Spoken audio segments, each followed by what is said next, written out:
يقول يا ليتني قدمت لحياتي فيومئذ لا يعذب عذابه أحد ولا يوثق وثاقه أحد.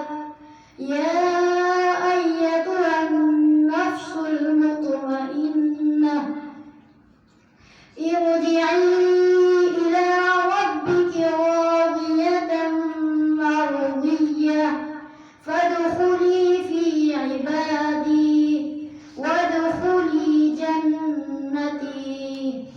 صدق الله العظيم.